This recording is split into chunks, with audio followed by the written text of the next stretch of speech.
안전색 오렌지, 러시아어로 쓰인 스틸, 그리고 뉴욕 환경미화국과의 협업으로 시작된 브랜드, 스트릿웨어와 럭셔리를 잇는 새로운 아이콘. 오늘 읽어드릴 브랜드는 바로 헤론 프레스톤입니다. 안녕하세요. 브랜드 읽어주는 남자 김원식입니다. 오늘은 헤론 프레스톤이라는 브랜드에 대해서 좀 소개해드리고자 하는데요. 제가 파면제스 이야기할 때 비교할 만한 브랜드로 헤론 프레스톤을 한번 언급한 적이 있었습니다.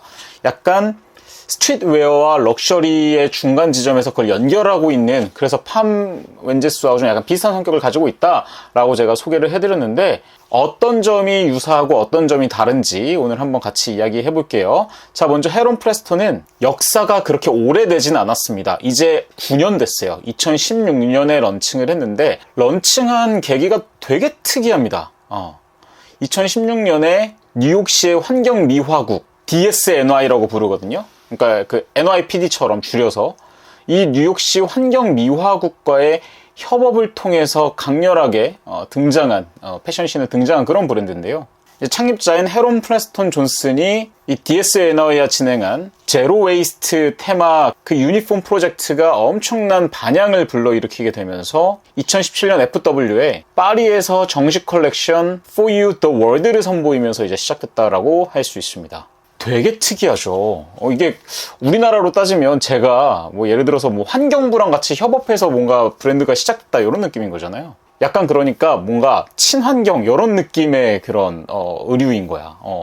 이 헤론 프레스톤 존슨은 1983년생이거든요. 그러니까 저랑 나이 차이도 얼마 안 나요. 저랑 이제 비슷한 연배인데 샌프란시스코 출생이고요. 파슨스 아시죠? 그 유명한 디자인 스쿨 파슨스를 이제 2007년에 졸업을 하고 나이키의 브랜드 그 소셜 부문에서 자신의 일을 시작했다라고 합니다. 또 카니에 웨스트하고도 같이 일을 했었는데요. 뭐 크리에이티브 팀, 투어, 뭐 콘서트 갈 때 당연히 필요하니까 그러니까 이벤트 등의 아트 디렉션을 맡으면서 점점 자신의 역량을 키워갔고요. 또 버질 아블로나 매튜 윌리엄스와 빈 트릴 컬렉티브를 이제 결성을 해서 계속해서 왕성하게 활동을 하고 있었어요. 그런데 이 헤론 프레스톤 존슨은 환경에 되게 관심이 많았다라고 합니다. 이비자, 스페인의 이비자 굉장히 유명한 뭐 그 환락의 도시라고 해야 되나요? 막 클럽 있고 약간 그런 도시 있잖아요. 이비자에 놀러 갔을 때 바다를 떠다니는 비닐봉투들을 보면서 지구가 이러면 안 되겠다. 이런 생각을 했다라고 해요. 그래서 보이는 노동, 그러니까 이제 공공 서비스 있잖아요. 뭐 공무원들, 이런 이제 공공기관이나 이런 데서 일하는 사람들의 유니폼을 디자이너의 언어로 재구성하고 싶었다고 합니다. 그러니까 환경 문제에 관심을 갖고 있었고 어떤 공적인 일을 하고 있는 공무원들의 그 옷들을 바꾸고 싶었다. 이게 매칭이 돼서 뉴욕시 환경미화국과 함께 협업을 할 수 있었던 거죠. 참 독특한 계기죠. 발상이고. 근데 이런 좀 자신만의 철학을 가지고 있다 보니까 이렇게 우직하게 성공을 할 수 있었던 게 아닌가. 사실 10년도 안 됐는데 벌써 뭐 컨템포러리 스트릿웨어에서는 그래도 되게 높은 위치를 차지하고 있으니까요. 일단 저희 브랜드 읽어주는 남자에 소개될 정도면 훌륭하죠. 그럼 이 헤론 프레스톤은 어떤 의미냐? 일단 뭐 창립자 이름이 헤론 프레스톤 존슨이니까 역시나 창립자 이름을 딴 거죠. 근데 이 헤론이라는 그 영어 단어가 H-E-R-O-N 요게 외가리라는 또 뜻이 있어요. 그러니까 새 있잖아요, 외가리. 그래서 이 외가리 모양이 굉장히 헤론 프레스톤의 그 아이템들에 많이 나옵니다. 그러니까 후드티나 맨투맨, 반팔 이런 거에 전면부에 이렇게 있는 거 뭔지 보신 분들 아실 거예요. 저도 띄워드릴 텐데 그래서 이 외가리가 굉장히 헤론 프레스톤의 시그니처가 됐고 또 로고 중에 약간 그 키릴 문자, 러시아어 같은 문자가 있어요. 이게 이제 스틸이라고 있는데 스타일의 러시아어라고 해요. 특히 이제 뭐 모크넥이나 터틀넥에 이제 자수로 이 키릴 문자가 써 있어서 화제가 되기도 했었는데 이후에 뭐 트래비스 스캇이나 벨라 하디드가 입어서 또 화제가 됐고요. 그 다음에 이제 요 헤론 프레스톤의 색상하면 주황색을 빼놓을 수가 없잖아요. 오렌지색. 약간 이게 경고 라벨하고도 비슷한데 이게 지금 제가 입고 있는 옷 그 목에도 이렇게 좀 붙어 있거든요. 이 색상이 그 DSNY, 그 뉴욕시 환경미화국과의 그 프로젝트, 유니폼 프로젝트에서 시작된 거라고 해요. 그러니까 이거 어떻게 보면 안전색이잖아요. 그러니까 미화 청소하시는 분들의 안전을 좀 도모할 수 있고 또 사람들이 서로 주의할 수 있는 그런 라벨을 헤론 프레스톤의 어떤 시그니처로 확장시킨 개념이라고 보면 되겠죠. 2024년에 이제 오렌지 라벨로 재편성이 됐고 그 DSNY 컬렉션은 심지어 어디에 지금 보관이 되어 있냐면요. 메트로폴리탄 미술관에 코스튬 인스티튜트 전시에 소개돼서 수장고에도 편입이 됐다고 합니다. 그러니까 박물관, 미술관, 세계 거의 탑급이잖아요. 메트로폴리탄은. 거기에 소장이 됐다라고 보시면 될 것 같습니다. 그러니까 이런 헤론 프레스톤의 아이템들, 뭐 브랜드를 보면은 의상 자체가 막 그런 워크웨어나 뭐 약간 그런 느낌은 당연히 아니에요. 뭐 이런 면 티셔츠는 그냥 일반 티셔츠니까. 그런데 브랜드의 탄생 가치나 그 안에 있는 아이덴티티는 노동과 환경과 굉장히 밀접하게 관련이 되어 있고, 브랜드 철학도 역시 마찬가지로 그와 결을 같이 합니다. 그러니까 워크웨어나 유틸리티를 약간 럭셔리스럽게 만들고 싶어 했어요. 우리가 노동, 그러니까 특히 육체 노동을 하는 경우, 뭐 3D 직업이다라고 부르기도 하고, 좀 약간 그 홀대받기도 하고 등한시 여겨지기도 하잖아요. 그런데 이제 그런 그 일을 하시는 분들도 이런 좋은 옷들, 럭셔리한 옷을 입을 수 있다. 여기에서 방향성에서 이제 시작이 됐고, 반사 테이프나 뭐 경고 패치 혹은 산업용 소재 등 이런 노동의 미학을 섬세한 재단이나 소재로 격상시켰다, 이렇게 볼 수 있습니다. 그리고 이 오렌지색을 뭐 우리가 오렌지색 하면 사실 떠오르는 게 되게 많은데, 뭐 귤도 있을 수 있고 막 강렬함, 약간 뭐 여름, 약간 이런 느낌, 다양한 느낌들이 있는데, 헤론 프레스톤은 이 오렌지색을 노동과 안전의 색으로 해석해냈습니다. 그리고 환경에 관심이 있다 보니까 지속 가능함도 브랜드 초기부터 계속해서 가지고 가던 브랜드 철학이었어요. 그러니까 시작 자체가 유니폼 그 프로젝트, 그러니까 업사이클과 제로 웨이스트에서 시작이 됐던 거잖아요. DSNI하고 함께. 그러다 보니까 2024년에는 실험 레이블 오렌지 레이블을 LED 스튜디오에서 전개를 하기 시작합니다. 이 LED가 뭐의 약자냐면요,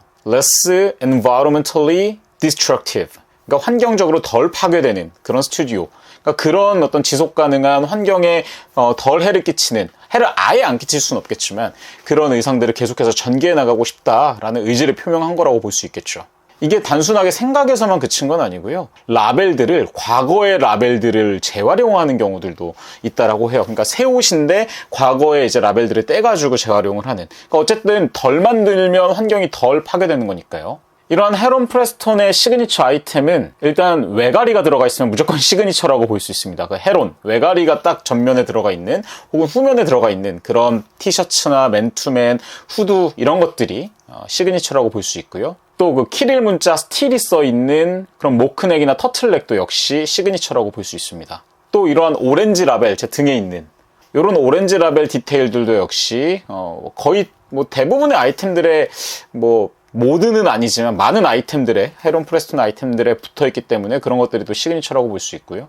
그러다 보니까 뭔가 요 헤론 프레스톤에서 가장 잘 나가는 아이템은 뭐냐, 막 제가 다른 브랜드들은 소개할 때 뭐 티셔츠다, 긴팔이다, 뭐 코트다 이렇게 얘기를 했지만, 헤론 프레스톤은 그 세 가지, 외가리, 그 다음에 그 오렌지색 그 요 뒤에 라벨, 그 다음에 키릴 문자, 그 스틸, 요거다라고 보시는 게 더 좋을 것 같습니다. 이런 헤론 프레스톤의 어떤 아이템들의 가격대 꽤 비쌉니다. 럭셔리를 지향하니까요.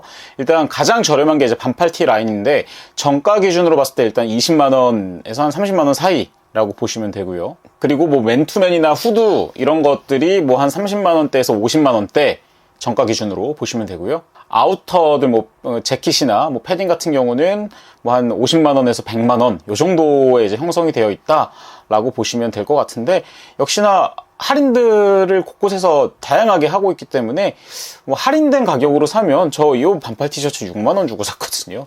정가 주고 사시지 마시고 할인을 잘 기다리시면 될 것 같아요. 시그니처는 외가리 그 붙어있는 뭐 후드나 맨투맨도 뭐 한 10만원 후반에서 한 20만원대면 사실 수 있으니까요. 한번 잘 노려보시면 좋을 것 같고요. 이 헤론 프레스톤의 협업도 굉장히 다양하게 하고 있습니다. 모테가 그 협업이었잖아요. DSNY하고의. 또 어디랑 협업했냐면 나사하고도 협업을 했어요. 공공기관하고 협업을 되게 많이 하네요. 보통 브랜드 간의 협업이 많은데 공공기관이나 혹은 이제 그 국가기관하고의 협업들을 굉장히 많이 하고 있어요. 그래서 나사하고 협업한 그런 아이템들도 인기가 굉장히 좋았고요. 나사하고는 나사 60주년을 이제 기념해서 2018년에 협업을 했고, 약간 우주복 패치나 그 웜 로고 이런 것들이 이제 붙어있는 그런 아이템들을 많이 만들었었죠. 그 외에 이제 패션 브랜드들하고는 2021년에 뭐 케빈 클라인, 2019년에 나이키, 그리고 2018년에 뭐 카라트, 그리고 2024년에는 이제 H&M하고도 콜라보를 할 정도로 되게 다양한 곳에서 콜라보를 시도를 하고 있고, 자신들의 브랜드를 계속해서 알려가고 있습니다. 또 이 헤론 프레스톤 존슨 자체가 뭐 카니에 웨스트 팀에서 일하기도 했었고, 되게 다양한 셀럽들하고의 관계가 되게 좋기 때문에 다양한 셀럽들이 헤론 프레스톤의 아이템들을 많이 착용을 했어요. 앞에서 말씀드렸던 것처럼 뭐 트래비스 스캇이나 혹은 뭐 벨라 하디드, 노스웨스트 뭐 이런 사람들뿐만 아니라 2018년에는 저스틴 팀버레이크의 앨범 Man of the Woods의 그 머천다이즈들을 헤론 프레스톤이 또 디자인을 하기도 했다고 하네요. 그럼 비교할 만한 브랜드들은 뭐가 있냐? 제가 파멘제스 할 때 소개해드렸던 브랜드들과 좀 많이 겹치는데요. 물론 약간 그 스케이터 혹은 그런 문화의 혹은 서핑 그런 브랜드들하고는 좀 겹치진 않지만 일단 기본적으로 스트릿과 럭셔리를 지향하는 브랜드들과는 비슷한 점이 많습니다. 뭐 파멘제스 당연하고요. 그 다음에 오프화이트 약간 산업적 표식을 활용을 하고 유틸리티와 그 워크웨어의 그 럭셔리를 지향한다는 점에서 오프화이트하고 좀 요 헤론 프레스톤이 비슷하다고 볼 수 있고요. 그 다음 알릭스 이 알릭스도 역시 하드웨어 중심의 공업적 감성이 헤론 프레스톤과 좀 결이 비슷하다라고 할 수 있습니다. 그 다음에 이제 어콜드월. 이 어콜드월은 뭔가 재료를 되게 실험을 하고 사회 도시의 어떤 그런 재생에서 오는 그런 아이덴티티 개념적인 측면에서 그 브랜드 가치가 비슷한 것 같아요. 이 헤론 프레스톤이 되게 좀 화제가 됐었던 적이 한 번 있었는데 모스크바에서 KM20 팝업을 열 때 그 푸틴 티셔츠라고 불리우는 스와로브스키 장식의 미스터 프레지던트라고 되어 있는 그 티셔츠가 되게 논란이 됐었거든요. 그래서 헤론 프레스톤 너 그 푸틴 쪽 아니야? 막 이런 이야기도 많이 들었다라고 하는데 헤론 프레스톤이 이제 적극 이제 해명을 했죠. 이게 정치적인 이야기가 아니라 그냥 러시아 문화에 대한 호기심이었다. 미국에서 사실 활동을 하면서 푸틴을 그 공개적으로 지지하면 이건 좀 어려울 수 있으니까요. 뭐 실제 헤론 프레스톤의 마음은 모르겠지만 어쨌든 그렇게 해명을 해서 자연스럽게 넘어갔던 적도 있었고요. 헤론 프레스톤은 계속해서 패션쇼도 되게 확장해서 열고 무엇보다 브랜드를 확장시켜 나가는 개념이 굉장히 보기 좋습니다. 아이코닉 그래픽의 진화라고 해야 될까요? 초기에 키릴 문자 그 스틸로 이제 엄청 큰 화제가 됐다면 2023년 이제 뉴욕에 이제 그 유럽에서 뉴욕으로 복귀한 그 쇼에서 새로운 슬로건 그래픽을 이제 보여줬어요. STFU라고 써 있는 건데 이렇게 좀 다음 장을 예고하는 그런 모습도 되게 앞으로가 기대가 되는 그런 모습이었습니다. 또 올해 중순 얼마 안 됐어요. 원래 이제 헤론 프레스톤이 처음 만들어지고 나서 이후에 NGG 그 뉴 가드 그룹에 이제 인수가 됐었는데 헤론 프레스톤이 이제 브랜드 지분과 이름에 대한 권리를 되찾았거든요. 그래서 독립을 선언하고 본거지를 이제 브루클린으로 옮기면서 10월 달에 새로운 모습을 공개하겠다. 그래서 실제로 지금 홈페이지 들어가면 아무것도 보이지가 않아요. 그러니까 정확하게는 아무것도 보이지 않는 건 아니고 옆에 띄워드릴 텐데 문구들이 막 써 있는데 마지막 문구가 I'm building something bigger. 나는 뭔가 더 큰 거를 만들고 있다. 이게 이제 10월 달에 아마 오픈이 또 될 것 같은데 그때 헤론 프레스톤이 어떨지도 되게 궁금하고 기대가 많이 됩니다. 뭔가 초심으로 다시 돌아갈 것 같아요. 그 DSNY과의 그 협업을 하면서 만들어졌던 그러니까 그 노동과 그 환경을 동시에 살릴 수 있는 어떤 그런 디자인적 가치를 보여주지 않을까 해서 진짜 기대가 많이 되고요. 정리하겠습니다. 환경과 공공의 상징을 패션 언어로 풀어낸 브랜드 헤론 프레스톤. 단순한 스트리트가 아닌 메시지를 입는 패션이라고 할 수 있겠죠. 이제 헤론 프레스톤 입을 때 그냥 외가리 혹은 뭐 그 오렌지 라벨 이게 그냥 뭐 멋있고 예뻐 이게 아니라 요 헤론 프레스톤 존슨이 이 브랜드를 만들 때 생각했던 정체성이나 아이덴티티를 함께 한번 곱씹어 보면 이 옷을 더 맛깔나게 소화하고 입을 수 있지 않을까 싶습니다. 지금까지 브랜드 읽어주는 남자 김원식이었습니다. 대꾸알족 안녕.